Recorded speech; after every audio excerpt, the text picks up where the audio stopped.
Hello दोस्तों, अस्सलाम वालेकुम। मेरा नाम शदाब अख्तर है। मैं कोलकाता से बिलोंग करता हूँ। फ़िलहाल मैं अभी रियाद सऊदी अरेबिया में हूँ। और मैं आप लोगों को ये बताने जा रहा हूँ कि आप लोग अगर हाउस ड्राइवर में आते हैं, यहाँ पे फ्रेश हाउस ड्राइवर में, यानी कि आप लोगों ने पहले कभी हाउस ड्राइवर में गाड़ी नहीं चलाई है और फर्स्ट टाइम आप आ रहे हो, तो आपकी जो बेसिक सैलरी है वो कितनी होनी चाहिए, और सैलरी अगर आपकी जो बेसिक सैलरी है उसमें से आप कितने पैसे बचा सकते हो, तो उसी सब मामले में जो है आज हम लोग बात करने वाले हैं। तो सबसे पहले बता दें कि अगर आप हाउस ड्राइवर में आ रहे हो, फर्स्ट टाइम आ रहे हो, ठीक है, तो क्या है, आपकी सैलरी जो है वो कम से कम 1500 होनी चाहिए, यानी कि 1500 मिनिमम जो है वो मिल जाती है यहाँ पे। जो फर्स्ट टाइम जो हाउस ड्राइवर आते हैं उसको कम से कम 1500 मिल जाती है, ठीक है। और रही बात 1500 में से आप कितने रुपए बचा सकते हो अपने लिए, तो सबसे पहली बात है कि यहाँ पे 1500 के अंदर ही आपको सारा कुछ यहाँ पे अरेंजमेंट करना है, खर्चा करना है। जो भी आपके पर्सनल नीड की सामान है या खाने पीने का खर्चा है या मोबाइल इंटरनेट जो भी हो गया, ये सारे 1500 में ही आएंगे।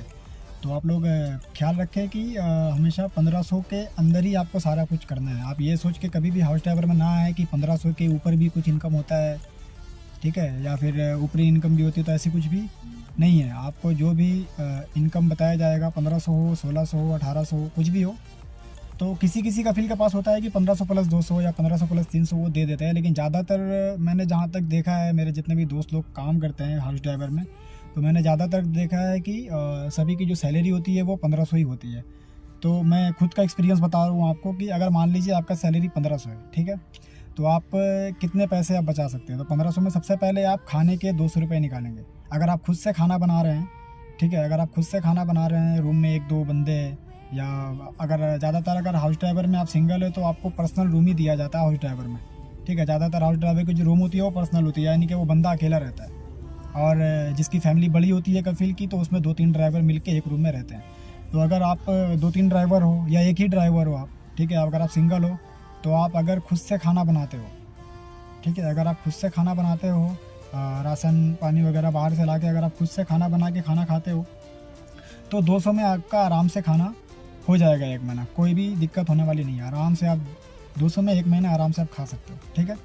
अब आ जाते हैं 1500 से 200 निकाल देंगे तो आपके पास 1300 बच जाता है, ठीक है। अब 1300 में क्या है, आपके पास मोबाइल में रिचार्ज कराना पड़ेगा, ठीक है, नेट रिचार्ज कराना पड़ेगा। मान लीजिए अगर कफील आपको कोई लोकेशन दे दिया कि यहाँ से जाकर सामान ले आओ, या मैडम को कहीं पे जाना है न्यू जगह पे, आपको लोकेशन दे दिया कि ये लोकेशन पे जाना है, आपके पास नेट रिचार्ज रहेगा नहीं तो आप जा नहीं पाओगे। तो नेट रिचार्ज जो है वो कंपलसरी है, जहाँ पे हाउस ड्राइवर में कंपलसरी है, ठीक है। आपको नेट रिचार्ज कराना ही पड़ेगा यहाँ पे। विदाउट नेट रिचार्ज के आप गाड़ी नहीं चला पाओगे यहाँ पे, बिना लोकेशन के आप गाड़ी नहीं चला पाओगे फर्स्ट टाइम। हाँ, धीरे धीरे आपको रास्ता मालूम हो जाएगा, तो उसके बाद आप अगर नहीं भी कराओगे तो कोई इशू आने वाला नहीं है, ठीक है। तो आपको स्टार्टिंग में आपको 3-4 महीने तो आपको कम से कम नेट रिचार्ज कराना ही पड़ेगा, ठीक है, ये हो गया। अब आ जाते हैं उसके बाद आपको कम से कम कितने की रिचार्ज आती है। तो मैं वर्जिन का सिम यूज करता हूँ, पहले रेडबुल का करता था, तो उसमें 30-35 रुपये में रियाल में 30-35 रियाल में 1 महीने की रिचार्ज हो जाती। तो वो मिनिमम रिचार्ज मैं बता रहा हूँ, ठीक है, 30-35 रियाल में हो जाती थी। और अभी मैं वर्जिन का यूज कर रहा हूँ, तो लास्ट मंथ मैंने रिचार्ज किया था 85 रियाल का, 85 रियाल का रिचार्ज किया था। और मुझे 75 का शायद रिचार्ज मिला था। उसमें 10 रुपीज़ जो है वो आपका TDS वगैरह VAT वैल्यू एडेड टैक्स जो होती है वो यहाँ की गवर्नमेंट काटती है। तो 85 रियाल का समझ लो आप नेट रिचार्ज या फिर मोबाइल रिचार्ज कराना पड़ेगा आप लोगों को, ठीक है। तो इसको 85 के आप 100 ही पकड़ लो, 15 रियाल कम पड़ रहे हैं, तो इसको 100 ही पकड़ लो। तो उधर 200 खाने का निकाल लिया हम लोगों ने, इधर 100 मोबाइल रिचार्ज का निकाल लिया। अब क्या करेंगे, 100 रुपये जो है, 100 रियाल जो है वो आप अपने पास रखो एक्स्ट्रा खर्चे के लिए, क्योंकि यहाँ पे कभी भी इमरजेंसी पड़ेगी तो आपको कोई देने वाला नहीं है। तो आप स्टार्टिंग के 2-3 महीने 4 महीने कोशिश ये करो कि आप अपने पास कुछ पैसे रखो, ताकि आपको धीरे धीरे आइडिया मिले कि हाँ यहाँ पे कौन क्या सामान है, कैसे कब खर्चा करना है, या कुछ भी आपको जो मतलब रेगुलर मालूम हो जाए कि हाँ मेरे पास इतना खर्चा है महीने में या फिर नहीं है। अगर आप नए हो तो 3-4 महीने कम से कम अपने पास पैसे रखो। और 100 रियाल अगर आप अपने पास रखते हो तो टोटल हम लोगों के जो है वो 400 रियाल खर्च होगा। अब बचते हैं हमारे पास 1100 रियाल। तो 1100 रियाल आप अपने फैमिली वालों को भेज सकते हो। 1100 रियाल में आपका इंडिया का करीब 24,000 या 25,000 के लगभग में बनता है।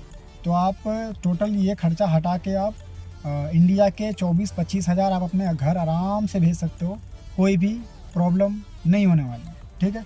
तो इसमें जितना भी खर्च था वो सारा मैंने आप लोगों को बता दिया है। और रही बात खाने की, तो अगर आप खुद से बना के खाओगे तो 200 में आराम से हो जाएगी 1 महीने। और अगर आप बाहर खाओगे तो फिर वो 300 या 300 से ज़्यादा भी जा सकती है। ठीक है, अगर आप बाहर खाओगे तो वो 300 रियाल भी जा सकती है, 300 से ज़्यादा भी जा सकती है। आपके ऊपर डिपेंड करता है आप कैसे खर्चा कर रहे हो। तो मैं अपनी बता रहा हूँ कि मेरी जो खर्ची होती है, मैं जो खर्च करता हूँ मैं आपको वो बता रहा हूँ।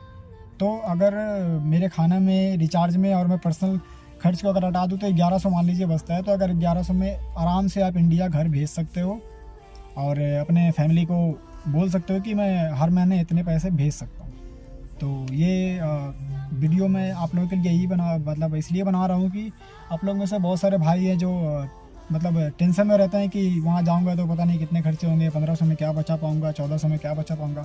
तो मैं आप लोगों को खुल के एक चीज़, एक टॉपिक जो है यहाँ पे क्लियर कर दिया मैंने कि आप लोगों का क्या क्या यहाँ पे खर्चा होने वाला है।